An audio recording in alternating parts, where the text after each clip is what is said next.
My kiddo art food grinder. Check this out. And so it says it grinds all the meat and stuff like that, but I'm curious what this is by the dried breads, fruits, vegetables, and cheeses. So I'm gonna have to check that out if I do it. But you can see here in the parts, this is the pusher, which is made out of just plastic, which is good for pushing.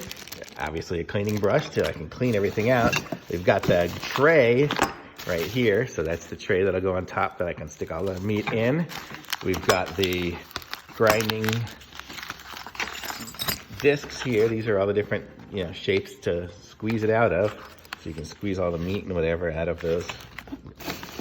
And here's the big metal piece for it. Let me see what that looks like.